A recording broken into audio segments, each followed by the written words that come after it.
Hey guys, it's Lisa at Lockstitch Fabrics here.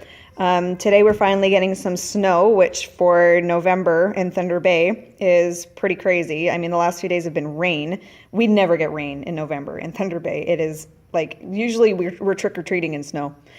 So anyway, my project right now that I'm working on is the Cheyenne Tunic by Hey June Patterns. She's an indie designer that sells her patterns online as a PDF. And I'm making it in the 50-50 rayon cotton blend plaid here. Yeah, it's been really interesting matching the plaids and everything like that on this because the plaids are so wide. There's about 3.5 inches in this white space here across. So, no, sorry, 3 inches, and then halfway point is 1.5. I've been using that measurement a lot for matching my plaids.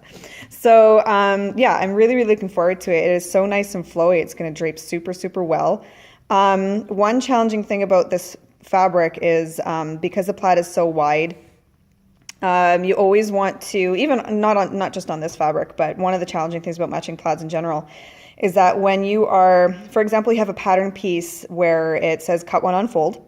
You should always have your plaids laying out flat. Now, I never used to do that. I used to just be really meticulous about making sure the plaid was the same on both sides and have it folded in half. But you know what? You end up spending, I mean, in my experience, I end up spending more time pinning my fabric together to make sure it's perfect than I would if just doing it this way, which is you have your pattern piece, like I'll just grab one of them, okay?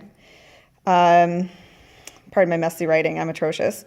Cut to fabric and interfacing. There's the grain line showing that it's cut out on the fold. So what I do is trace it out this way, flip it, and then trace it that way, and then I have the whole piece on one layer of fabric.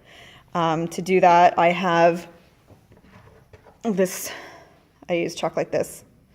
This is one of my Clover triangular tailor's chalks. I also have wax chalks. The waxy ones, though, I prefer for much thicker fabric than this because this one's so fine, like you can see the stripe through the other side. A chalk that brushes off easy is always a good choice, and always on the wrong side. Now, this fabric doesn't really have a right or a wrong side.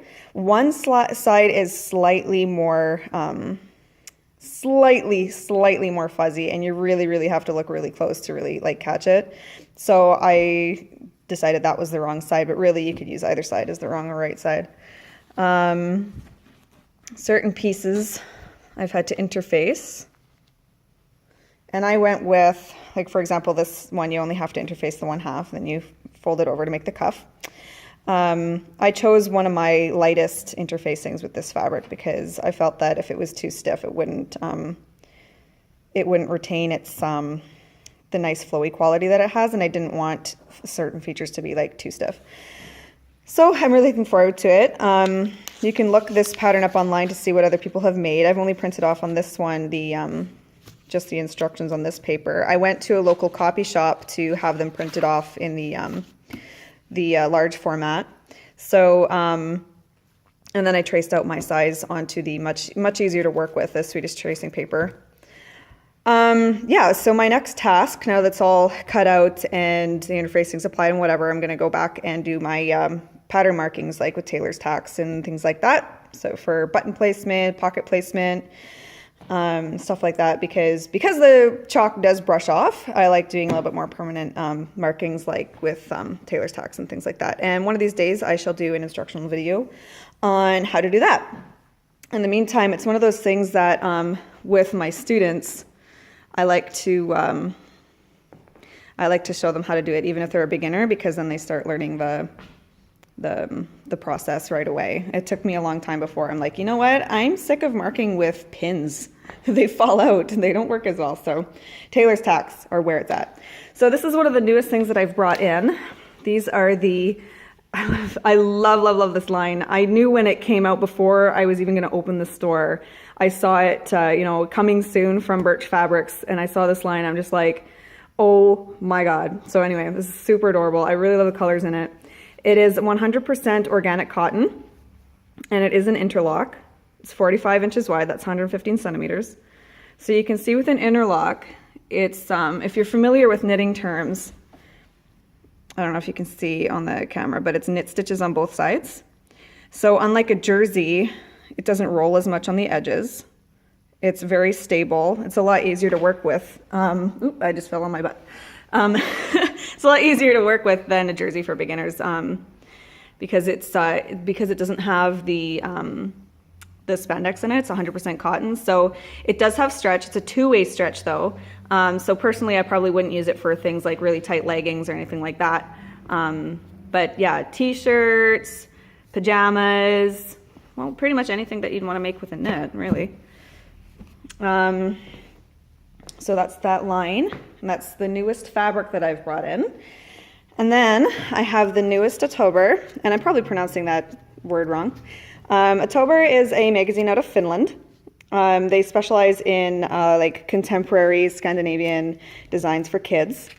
They also put out 2 editions a year that's for women, and it's very much like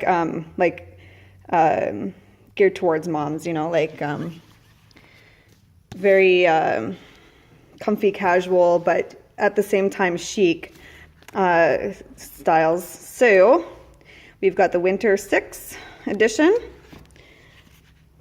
and there are tons of really cute stuff. I'll show you some from the inside here.